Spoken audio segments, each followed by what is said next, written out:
ઓમ ભગવતે વાસુદેવાય નમઃ. ભાગવત કથા સ્કંદ ત્રીજા સ્કંદનો 26મો અધ્યાય. આ 26મા અધ્યાયમાં મહત વગેરે જે ભિન્ન ભિન્ન તત્વોની ઉત્પત્તિનું વર્ણન કરવામાં આવ્યું છે.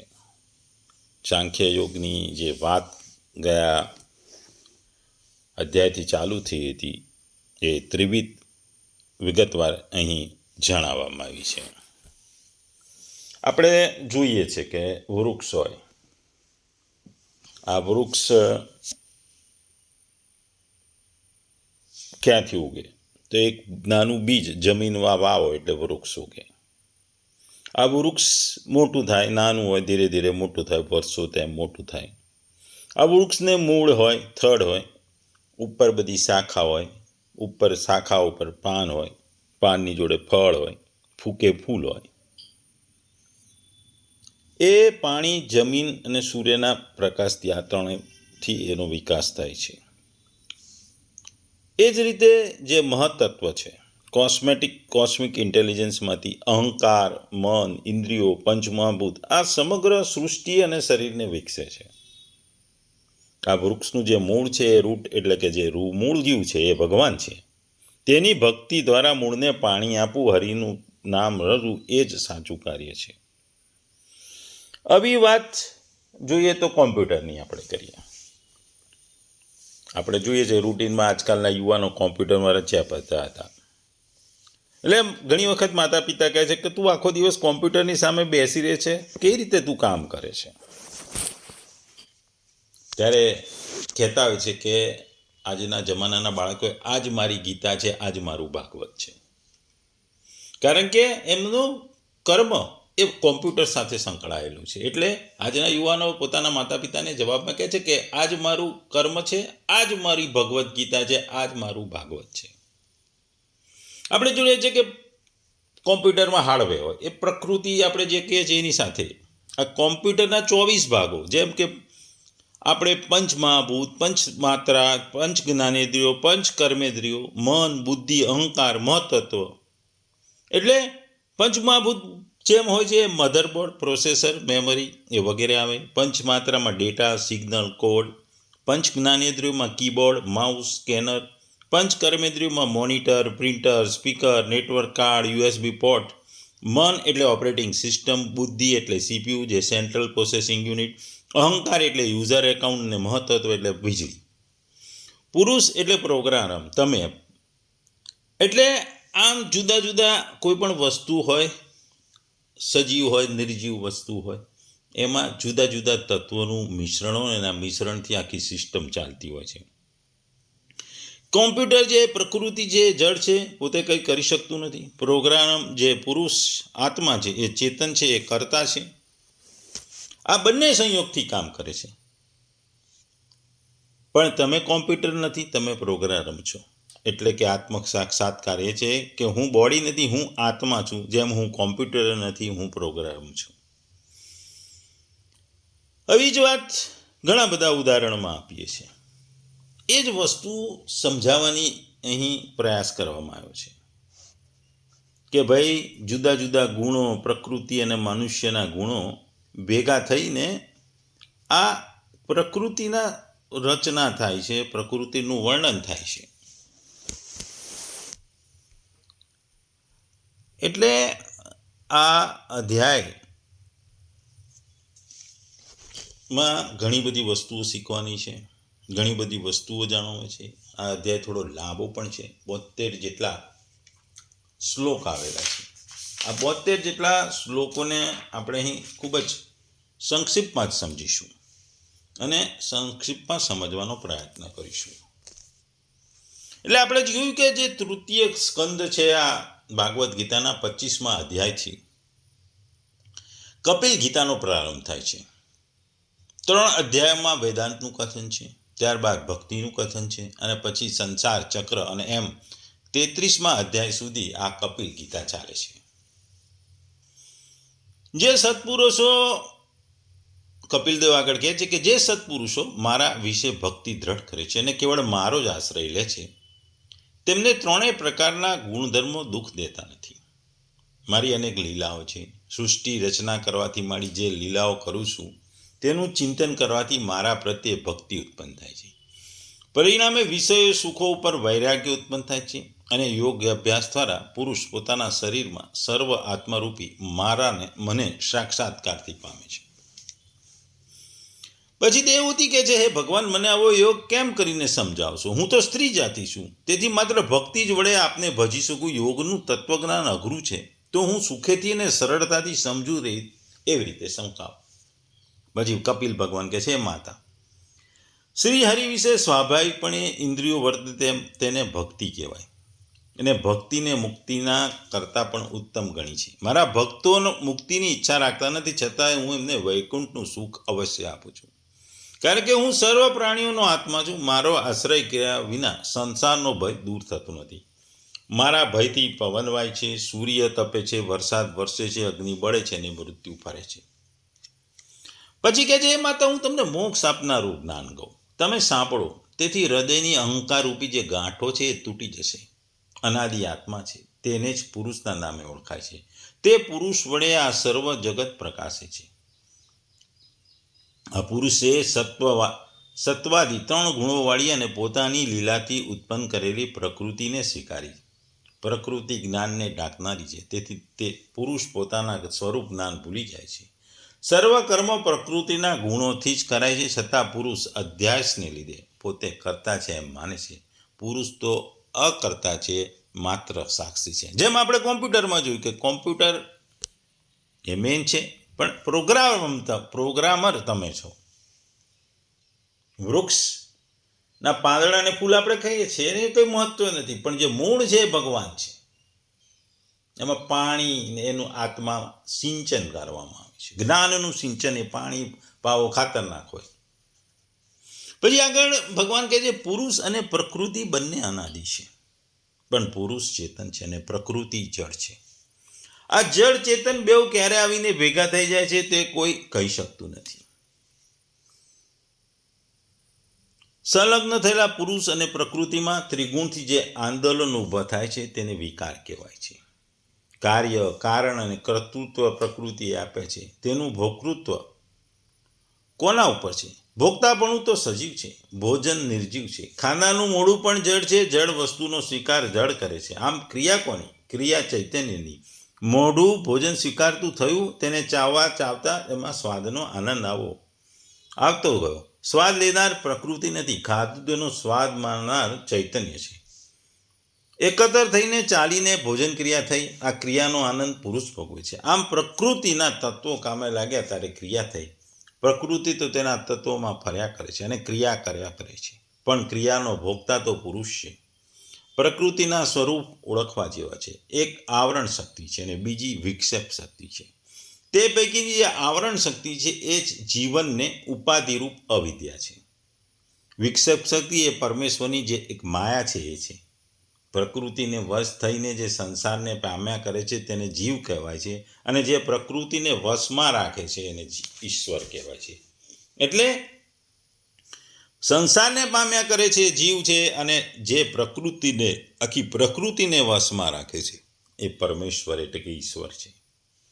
જેને પ્રધાન તત્વ કહે છે તે જ પ્રકૃતિ છે.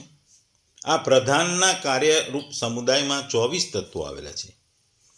તેમાં 5 મહાભૂતો, પૃથ્વી, જળ, તેજ, વાયુ અને આકાશ. 5 તંત માત્રાઓ, ગંધ, રસ, રૂપ, સ્પર્શ અને શબ્દ. 5 જ્ઞાનેન્દ્રિયો, ચક્ષુ, કાન, ત્વચા, જીભ અને નાસિકા. 5 કર્મેન્દ્રિયો એટલે કે વાણી, હાથ, પગ, લિંગ અને ગુદા. ઉપરાંત મન, બુદ્ધિ, ચિત્ત અને અહંકારનું બનેલું છે. બનેલું અંતઃકરણ છે. સાંખ્યના રૂઢિતત્વો 24 છે. શ્રીમદ ભાગવતમાં 25મું તત્વ પુરુષને માનેલ છે. કોઈ વિદ્વાનો કાલને પણ 26મું તત્વ ગણે છે, પણ કાલ અને પુરુષ એ જુદા નથી. સૃષ્ટિની રચના પહેલાં 3 ગુણો સામ્ય અવસ્થામાં હોય છે, પણ પછી કાલના લીધે પ્રકૃતિ સામે અવસ્થા તજી દઈ જુદા જુદા વિકારોને પામે છે. કાલ છે એ ભગવાનનું એક સ્વરૂપ છે. આ કાલ સ્વરૂપને સંકર્ષણ કહે છે. લાડુ ખાધો એટલે લાડુનો સંહાર થયો. જન્મ સામે મૃત્યુ મોઢું ખોલીને બેઠું જ છે. જન્મથી તે મૃત્યુના મોઢામાં પહોંચતા સુધીનો ગાળો આયુષ્યના સમયને પણ કાળ કહેવામાં આવે છે. એટલે આપણે જન્મીએ જે ખબર છે કે જન્મીએ એનું મૃત્યુ નિશ્ચિત છે. આ જન્મથી મૃત્યુનો સમય જે કાળ છે એ આયુષ્ય છે, એને આપણે કાળ કહેવાય છે. ભગવાન શ્રી કૃષ્ણે ભૂમિ ઉપરનો ભાર ઉતારવા ભારરૂપ બનેલા અનેક રાજાઓનો સંહાર કર્યો. પાંડવોને નિમિત્ત બનાવીને એક મહાભારતનું યુદ્ધ પણ કર્યું. તેણે જ મુનિઓને પિંડારકમાં મોકલ્યા. કાલ ભગવાનની કરામત કોણ સમજી શકે? પરીક્ષિત કઈ ઉત્સંકલક રાજવી નહોતો, છતાં એને મુનિના ગળામાં સાપ નાખ્યો. હે માતા, હવે તમને તત્વોની ઉત્પત્તિ વિશે સમજાવું. પ્રકૃતિએ પુરુષની ચૈતન્ય શક્તિ ગ્રહણ કરી અને પુષ્કળ પ્રકાશવાળું મહત્તત્વ ઉત્પન્ન કર્યું. પછી એ મહત્તત્વ વિકાર પામ્યું. તેમાંથી એક અહંકાર ઉત્પન્ન થયો. તેમાંથી મન, ઇન્દ્રિયો અને 5 મહાભૂતો તથાથી તેની તન્માત્રા ઉત્પન્ન થઈ. સાત્વિક અહંકારથી મન થયું, રાજસ અહંકારથી બુદ્ધિ ઉત્પન્ન થઈ અને ઇન્દ્રિયો પણ થઈ. તામસ અહંકારથી વિકાર પામ્યો, એટલે શબ્દ, તન્માત્ર અને વાયુ ઉત્પન્ન થયા. જીવોના કર્મોથી પ્રેરણાઈ વાયુ વિકાર પામ્યો, એટલે રૂપ, તન્માત્રા અને તેજ ઉત્પન્ન થયા. પછી તેજ વિકાર પામ્યું, એટલે રસ, તન્માત્રા અને જળ ઉત્પન્ન થયા. પછી જળ વિકાર પામ્યું, એટલે ઘન, તન્માત્રા અને પૃથ્વી ઉત્પન્ન થયા. પછી જગતના ઈશ્વરે તે તત્વોમાં પ્રવેશ કર્યો, એટલે એમના સંયોગથી બ્રહ્માંડ ઉદ્ભવ્યું. આ બ્રહ્માંડને પૃથ્વી, જળ, તેજ, વાયુ, આકાશ, અહંકાર અને મહત્તત્વ એ 7 તત્વો વીંટાળેલા છે. જેમ સુવર્ણ અને અલંકાર એકબીજાથી જુદા નથી, તેમ પ્રકૃતિ તેના તત્વોથી જુદી નથી. બધાનો એક સમૂહ છે, તેમ સમજવું જરૂરી છે. મહત્તત્વ માટે ચિત્ત એવી સંજ્ઞા પણ વપરાય છે. ચતુર્વ્યુહના ઉપાસનામાં તેને વાસુદેવ કહે છે. અહંકારમાં સંકર્ષણ ઉપાસ્ય દેવ છે. મનના અનિરુદ્ધ ઉપાસ્ય દેવ છે અને બુદ્ધિમાં પ્રદ્યુમન ઉપાસ્ય દેવ છે. શ્રીમદ ભાગવતનું સિદ્ધાંતો એક જ છે. વાસનાદ વાસુદેવસ્ય વાસતિ ભુવનત્ર્ય. સાંખ્ય શાસ્ત્રમાં બુદ્ધિની વિચારધારાએ 4 તત્વોને જુદા માન્યા છે. તે જ પ્રચાર પ્રમાણે પુરુષ સ્વરૂપે ભલે રહ્યો, પણ ભૂત માતાથી વસી રહેલો વાસુદેવ એક છે. હે માતા, પ્રથમ પરમેશ્વરની ભક્તિ કરવી, પછી સર્વ પદાર્થો ઉપર વૈરાગ્ય થાય છે. બુદ્ધિ યોગમાં વર્તે છે અને ચિત્ત એકાગ્ર થાય છે. ત્યાર પછી ક્ષેત્ર અને ક્ષેત્ર યજ્ઞનું જ્ઞાન થાય છે. ખરી રીતે જીવાત્મા મનુષ્યના શરીરમાં જ રહેલો છે, છતાં પણ એ સુખ દુઃખ અગર પુણ્ય લેપાતો નથી. પણ જ્યારે પ્રકૃતિના ગુણોમાં આસક્ત થાય છે, ત્યારે તેના દેહ ઉપર હું અને મારું એવું અભિમાન ઉત્પન્ન થાય છે અને પરિણામે પોતાના મૂળ સ્વરૂપને ભૂલી જાય છે.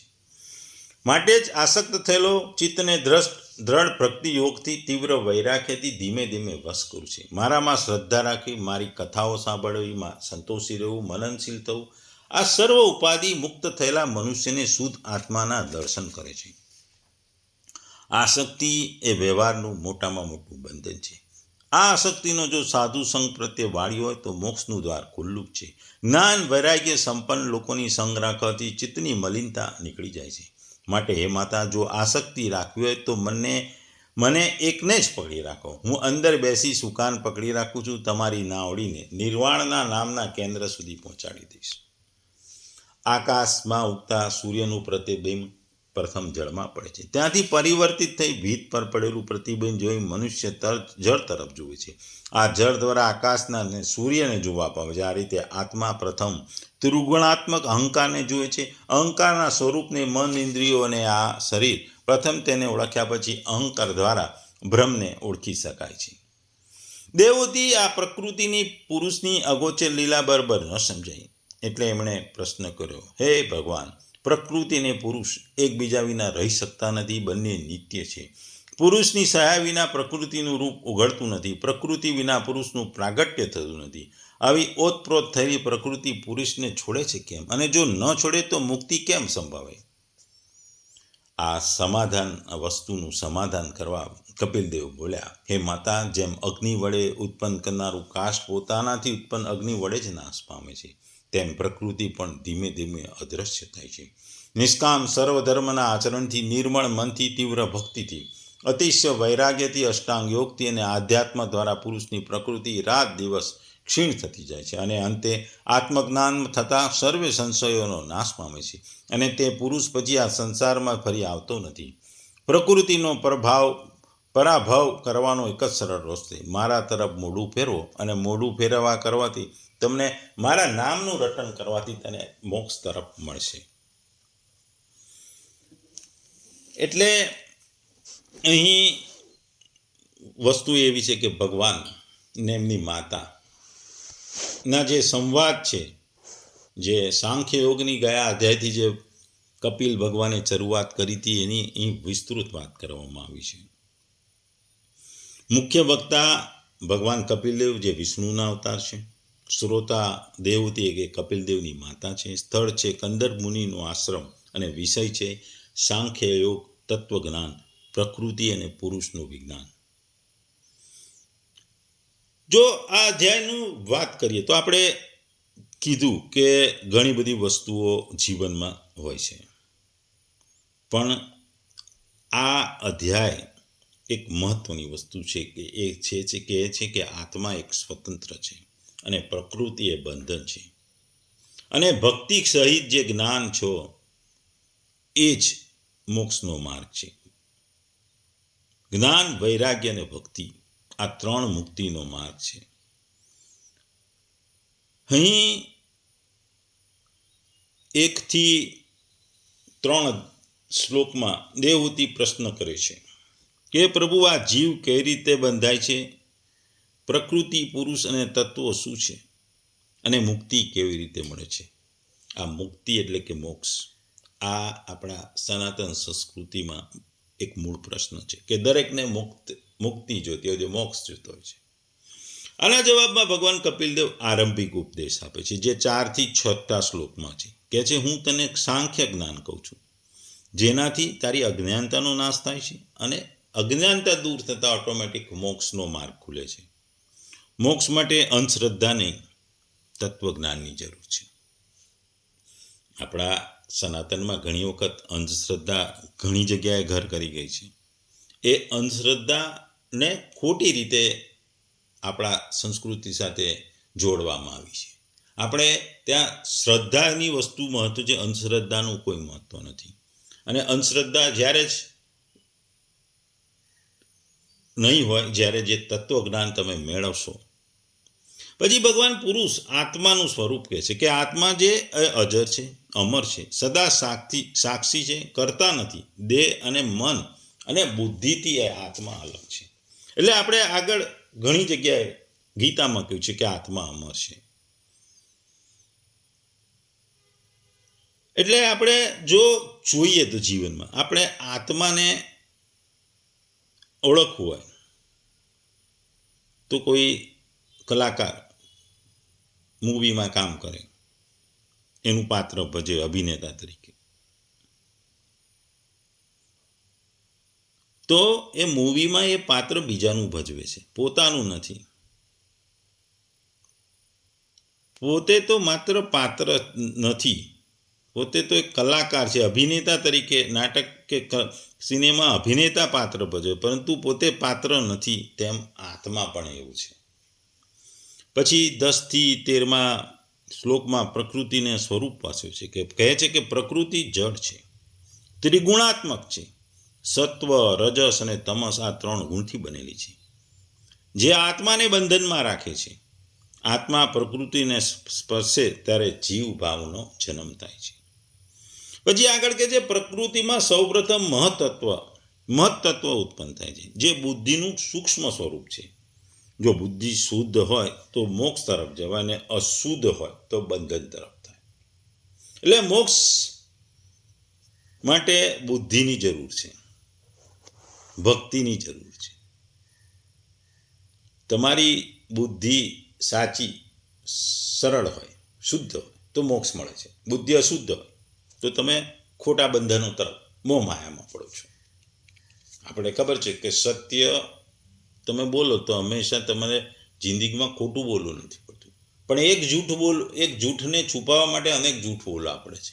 આપણામાં કહેવાય છે કે એક સાચું બોલો તો કોઈ ચિંતા નહીં, તમારે કોઈ ભવિષ્યની ચિંતા નહીં, કોઈ ચિંતા, પણ એક જૂઠને છુપાવવા માટે આમાં તમારે અનેક જૂઠ બોલવા પડે. એટલે તમે અશુદ્ધ થઈ જાઓ, એટલે તમે એની માયાજાળમાં ફસાઈ જાઓ. પછી ભગવાન કહે છે કે અહંકાર એ મહત્તત્વમાંથી ઉત્પન્ન થાય છે. અહંકાર એટલે શું? હું અને મારું. આ મારું છે, આ મારું છે, આ તારું છે, આ તારું નથી. અહંકારના પણ 3 પ્રકાર છે. સાત્વિક જે દેવતાઓનો છે, જે રાજસ જે ઇન્દ્રિયોનો છે, અને તામસ જે પંચ મહાભૂતનો છે. આ અહંકાર આપણને બંધન તરફ લઈ જાય છે. આ મારી વસ્તુ છે, આ મારી ગાડી છે, આ મારો ફોન છે, એ આપણને બાંધે છે. એ અહંકાર છે, આ મારું જ છે. આ મારાપણું, હુંપણું, મારાપણું એ આપણને બંધનના મૂળમાં આપણે મૂળનું જે બીજ રોપે છે. પછી ભગવાન કહે છે કે ઇન્દ્રિયો અને મન છે, એમાં 5 જ્ઞાનેન્દ્રિયો છે અને 5 કર્મેન્દ્રિયો છે. અને મન એ સંકલ્પ વિકલ્પનું એક કેન્દ્ર છે. મન એ ઇન્દ્રિયોનો સ્વામી છે, પરંતુ પોતે અશાંત છે. પછી પંચમહાભૂતની ઉત્પત્તિ વિશે કહે છે કે ક્રમશઃ ભગવાન 5 મહાભૂતોની ઉત્પત્તિ. પ્રથમ એક આકાશ એ શબ્દ છે, વાયુ છે એ સ્પર્શ છે, અગ્નિ એ રૂપ છે, જળ એ રસ છે, અને પૃથ્વી છે એ ગંધ છે. અને સમગ્ર જગત આ 5 તત્વોથી બનેલું છે. આ 5 આપણે પંચમહાભૂતમાં વિલીન થયું. આપણે જ્યારે હિન્દુ ધર્મમાં જ્યારે અગ્નિ સંસ્કાર, દાહ સંસ્કાર આપવામાં આવે છે, તો આપણે કે પંચમહાભૂતમાં આકાશ, વાયુ, અગ્નિ, જળ અને પૃથ્વી, આ 5 તત્વોમાં જે દેહનું મિલન થાય છે એની વાત કરાય છે. શરીર એ આ બધા જુદા જુદા પદાર્થનો સમૂહ છે ને આત્મા એ એનો દ્રષ્ટા છે. પછી આગળ ભગવાન કહે છે કે આત્મા ઇન્દ્રિય સુખમાં ફસાય છે, પોતે આને કર્તા માને છે, કર્મ કરે છે અને પુનઃજન્મ મેળવે છે. અને આ જે લોભ છે, જે બંધન છે, એ બંધનને કારણે એ એની માયાજાળમાં હંમેશા ફરતો રહે છે. આ માયાજાળ ખૂબ જ અઘરી વસ્તુ છે. તમે એકને એક વસ્તુ મેળવવાનો પ્રયત્ન કરતા રહો અને આ વસ્તુને મેળવવા ફરીથી જન્મચક્રના બંધનમાં ફરાવો. એટલે આ ચક્ર તમારું છે ને, જન્મ લો મરણ થાવ, જન્મ લો મરણ થાવ, બંધનમાં જોડાવ એટલે ફરીથી મૃત્યુ પામો, ફરી એ બંધન પૂછો, ફરી જન્મ લો. એટલે આ જન્મ મરણના ચક્રમાં તમે બંધનને લીધે ફર્યા કરો, મોક્ષનો માર્ગ ચૂકી જાઓ. એટલે કહે છે કે દુઃખનું સુખ દુઃખ શરીરને હોય છે, સુખ દુઃખ શરીરમાં હોય છે, દરેકને હોય છે. આત્મા નિર્લેપ છે, પરંતુ જે અજ્ઞાન છે એ દુઃખ ભોગવે છે. જે જ્ઞાની છે એને દુઃખ નથી થતું. આપણે જોઈએ કે દિવસમાં આપણને રાત્રે સૂતા સ્વપ્ન આવે, સ્વપ્નમાં દુઃખ થાય, પણ જાગીએ એટલે દુઃખ નષ્ટ થઈ જાય. કોઈ પણ વસ્તુનું સુખ દુઃખનું કારણ મનની અભિવ્યક્તિ છે, મનની માયા છે, જે આપણી અજ્ઞાનતા છે. મને આ ના મળ્યું એટલે હું દુઃખી છું, ના મળ્યું હોય તો સુખી થાય. એ આપણા મનની વાતો છે. વસ્તુ તમને મળી કે ના મળી એનું મહત્વ નથી. તમારી જિંદગી ચાલતું જોઈએ. પછી ભગવાન કહે છે કે તમે જો જ્ઞાન, વૈરાગ્ય અને ભક્તિ આ 3 વસ્તુ કરો, ઇન્દ્રિયોને નિયંત્રણ કરો, તમારામાં હું અને મારાપણા એટલે કે અહંકારનો ત્યાગ કરો, અને સાધુ સંતોનો સત્સંગ કરો, તો આ ભક્તિ તરફ તમને લઈ જશે.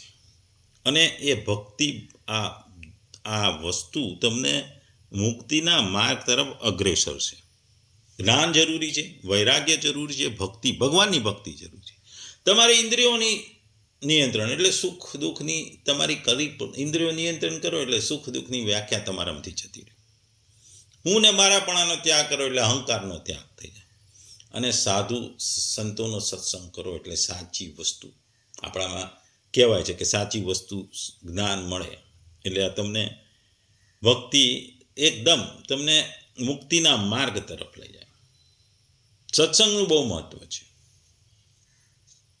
આપણે કહેવાય છે કે એક સડેલી કેરી હોય ટોપલામાં તો બાકી બધી કેરીઓને ખરાબ કરી નાખે, સડી નાખે, પણ બધી સારી કેરી હોય તો કોઈ સડે નહીં. એટલે સત્સંગનો પણ મહત્વ છે. મુક્તિના માર્ગ માટે ભગવાન કહે છે જ્ઞાન જરૂરી છે, વૈરાગ્ય જરૂરી છે, ભક્તિ ભગવાનની જરૂરી છે, સત્સંગ જરૂરી છે, ઇન્દ્રિયોની નિયંત્રણ છે, અને અહંકારનો ત્યાગ. અને ભક્તિ પણ કેવી કરવાની? નિષ્કામ ભક્તિ. તમે ભગવાનને એમ કહો કે મારે કઈ વસ્તુ જોઈએ છે એટલે હું તમારી ભક્તિ કરું છું, એ નિષ્કામ ભક્તિ નથી. અને પહેલામાં પહેલી વસ્તુ ગયા અધ્યાયમાં જોઈતી શરણાગતિ, ભગવાન પ્રત્યેની શરણાગતિ. અને ભગવાન પ્રત્યે શરણાગતિ બનો, શરણાગત થાવ તો નિષ્કામ ભક્તિ થાય ને ભક્તિથી આત્મજ્ઞાન મળે. અને આ ભક્તિના આ જ્ઞાનનો શિખર તમે કર્ષ કરો એટલે ભક્તિ દ્વારા તમે મુક્તિ તરફ જાઓ. આપણે શરૂઆતમાં ગયા અધ્યાયમાં પણ જોયું, માતા હોવા છતાં પોતાના પુત્રને પ્રત્યે શરણાગત સ્વીકારે છે જ્ઞાન મેળવવા માટે, સાંખ્ય યોગનું જ્ઞાન મેળવવા. માતા જેવી માતા જ્યારે પુત્ર આવો જ્ઞાની હોય, ભગવાન હોય, ત્યારે માતા પણ શરણાગત સ્વીકારે છે અને ભક્તિ માટે. અને આ શરણાગત સ્વીકારો તો તમને જ્ઞાન મળે, નિષ્કામ ભક્તિ મળે અને તમારું આત્મા શુદ્ધ થઈ જાય એટલે તમે મોક્ષ તરફ એટલે કે મુક્તિનો માર્ગ તમારા માટે ખુલી જાય. કારણ કે જીવનનું અંતિમ રહસ્ય એ જ મુક્તિ છે. કારણ કે જે પુરુષ છે, આત્મા છે, એ અજ્ઞાનતામાં જ્યારે બંધાઈ જાય છે ત્યારે એ અજ્ઞાનતા તમને બંધનથી દૂર કરવા માટે તમારે ભક્તિ લેવી પડે. આપણા શાસ્ત્રોમાં ખાસ કરીને ગુરુ ચેલાની જે પરંપરા છે, શિષ્ય ગુરુની પરંપરા વર્ષોથી છે. કહેવાય છે ને કે સારો ગુરુ સારા શિષ્યોને બનાવે અને શિષ્યો પછી આગળ વધે. આપણામાં તો કંઈ કોણ છે કે ગુરુ કરતાં ઘણીવાર ચેલો સવાયો બની જાય છે. કારણ કે ગુરુનું જ્ઞાન પોતાની પાસે આવડે તો એને ગુરુનું જ્ઞાન ભેગું થાય એટલે ગુરુથી પણ સવાયો બની જાય છે. એટલે આ અધ્યાય જે પ્રકૃતિ અને પુરુષ એના સંબંધોની વાત કરે છે, એની ઉત્પત્તિની વાત કરે છે. કારણ કે યોગ એ તો સમજ્યા આપણે, યોગની તો જરૂર છે, યોગથી મળે છે. પરંતુ જે પ્રકૃતિ અને પુરુષ છે, જે પ્રકૃતિ પ્રધાન છે અને પુરુષ જે આત્મા છે, જે પ્રકૃતિ એ પ્રધાન છે, જે અનાદિ છે, અનવ્યક્ત છે, ત્રિગુણ છે, જેના 3 ગુણો છે, સત્વ રજ તમ, અને એ ભગવાનની બાહ્ય શક્તિ છે. નિર્જીવ છે પણ સર્જનશીલ શક્તિ ધરાવે છે. પ્રકૃતિ નિર્જીવ છે પણ એ સર્જન કરવાની શક્તિ ધરાવે છે.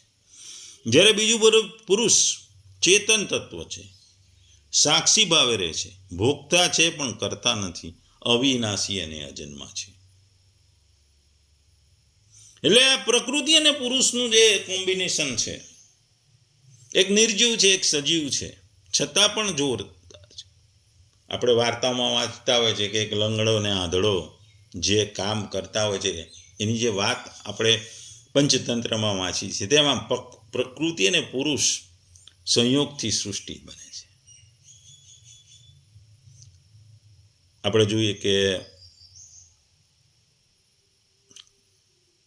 ઘડિયાળ હોય, ઘડિયાળમાં ઘણા બધા ભાગો હોય, આ બધા બરાબર કામ કરે.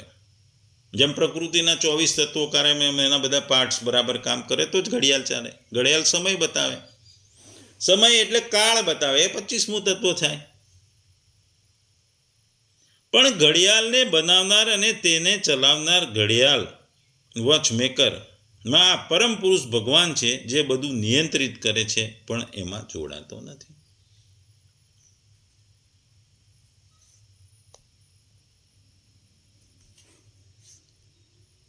પછી જે 24 તત્વોની વાત કરીએ તો એક મહત્તત્વ, મહાન તત્વ એ સર્વપ્રથમ ઉત્પન્ન થાય છે.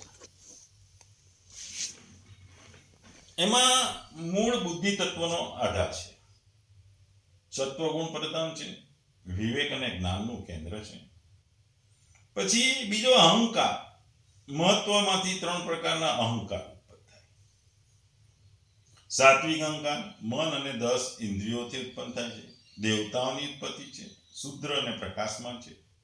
રાજસિક અહંકાર પ્રાણ શક્તિ છે, ઇન્દ્રિયોમાં ક્રિયાશક્તિને કારણે થાય છે અને એ ગતિશીલ હોય છે. તામસિક અહંકાર પંચ માત્રાથી ઉત્પન્ન થાય છે, સ્થૂળતા અને જડતા આવી જાય છે. ભૂતોની ઉત્પત્તિનું મૂળ કારણ એ છે. પંચ માત્રા સૂક્ષ્મભૂતો એમાં શબ્દ તન્માત્ર, આકાશનું સૂક્ષ્મપણું, કાન દ્વારા ગ્રહણ થાય અને શબ્દનું બ્રહ્મ સ્વરૂપ. એટલે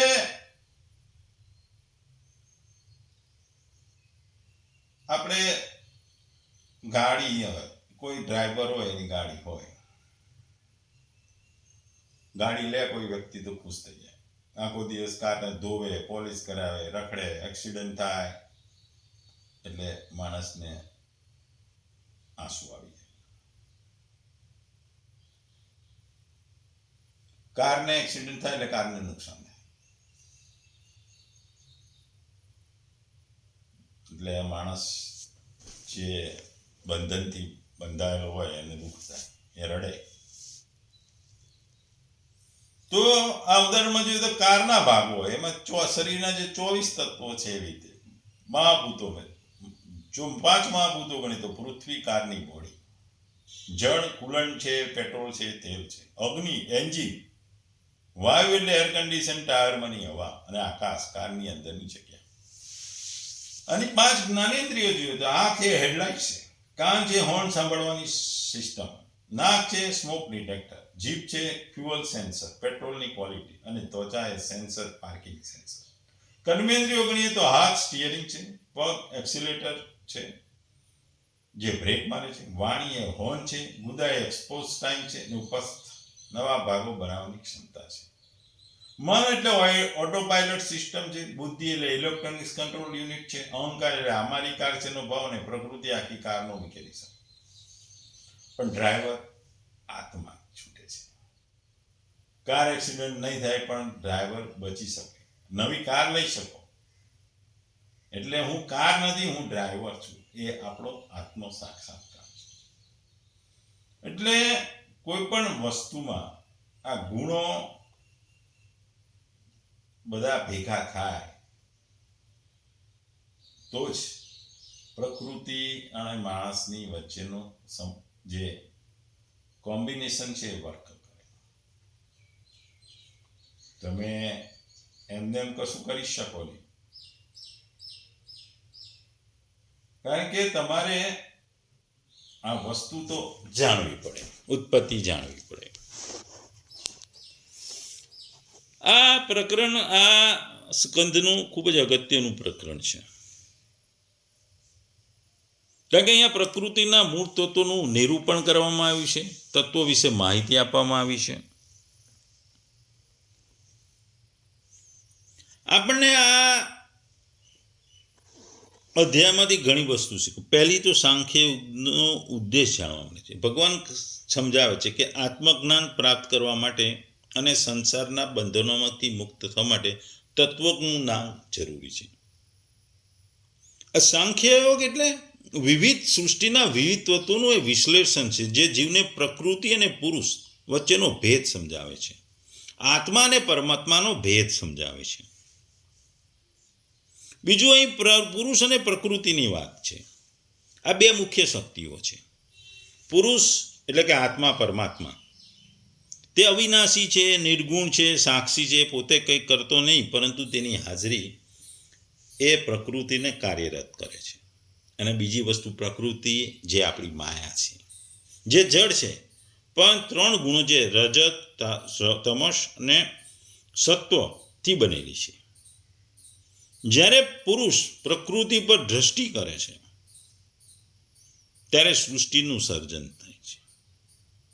આ સર્જન થયા પછી આ 3 ગુણોની જે વધતી ઓછી ઇફેક્ટ માયા પ્રમાણે પછી એની બંધન બધાય છે. પછી ભગવાન ત્રીજી વસ્તુ કહે છે, તત્વો જે 24 છે એનું સર્જનની વાત કરે છે. 24 મૂળભૂત તત્વોનું વર્ણન છે. પહેલું મહત્ત્વ. પ્રકૃતિમાં જ્યારે ક્ષોભ થાય ત્યારે સૌથી પહેલું મહત્ત્વ બુદ્ધિનું એક વૈશ્વિક સ્વરૂપ છે એ ઉત્પન્ન થાય. પછી અહંકાર, મહત્ત્વમાંથી અહંકાર જન્મે, જે 3 પ્રકારના હોય છે. આપણે આગળ વાત કરીએ, વૈકારિક, તેજસ અને તામસ.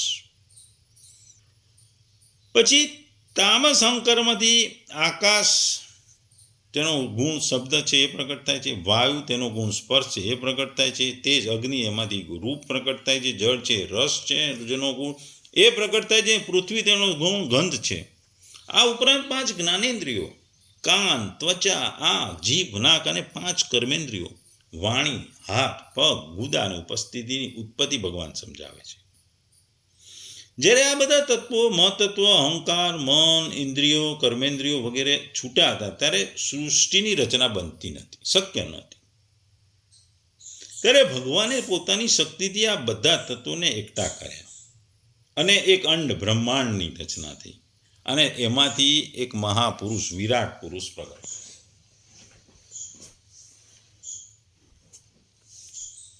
આપણે આગળ પણ જોઈશું કે આ વિરાટ પુરુષના અંગોમાંથી વિવિધ દેવતાઓ અને લોકની સ્થાપના થઈ હતી. મુખમાંથી અગ્નિ અને વાણી, નાસિકમાંથી અશ્વિની કુમારોને પ્રાણ અને આંખોમાંથી સૂર્ય અને દ્રષ્ટિ થયા હતા. ટૂંકમાં જો સમજવું હોય તો આ અધ્યાય આપણે સમજીએ તો મનુષ્યનું શરીર જળ તત્વોનું બનેલું છે, પણ તેની અંદર રહેલો પુરુષ એટલે કે આત્મા આ બધાથી પર છે. જ્યારે જીવ અહંકારને કારણે પોતાનું પ્રકૃતિનું કાર્ય માની રહે છે ત્યારે સુખ દુઃખના ચક્રમાં ફસાય છે. ભક્તિ અને જ્ઞાન દ્વારા આ તત્વોના પ્રભાવથી મુક્ત થવાય છે. એટલે અહીં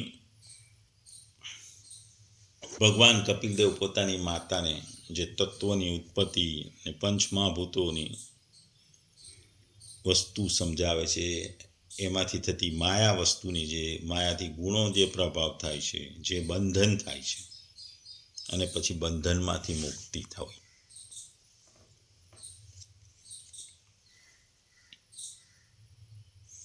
દરેક વસ્તુમાં બંધન થાય અને બંધનમાંથી મુક્તિ મેળવવાની હોય. આપણા ઉપનિષદો, ભાગવત પુરાણો, ગીતા, મહાભારત કે રામાયણ, આ દરેકમાં જુદી જુદી જગ્યાએ જુદી જુદી જ્ઞાન આપવામાં આવ્યું છે.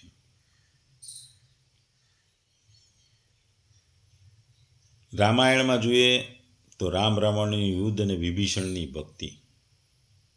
જે ધર્મની રક્ષા કરે છે તેની રક્ષા ધર્મ કરે છે. આ રામાયણનો મુખ્ય સંદેશ હતો. મહાભારતમાં કુરુક્ષેત્રનું યુદ્ધ, અર્જુનનો શોક અને મોહ હતો, વિષાદ યોગ. ભગવાન કૃષ્ણ જ્યારે અર્જુનને કર્મયોગ, ભક્તિયોગ અને જ્ઞાન યોગનું જ્ઞાન આપે છે. ભગવદ્ ગીતામાં કર્મયોગનું વાત કરવામાં આવી છે અને ભાગવતમાં તમામ પ્રકારની વાત કરાઈ છે. એ ભક્તિની વાત પણ એટલી જ કરવામાં આવી છે. અર્થ ઉપનિષદોની વાત કરીએ તો અર્થ આત્મા અને બ્રહ્મ એક છે, અદ્વૈત વેદાંતનો મુખ્ય સિદ્ધાંત છે.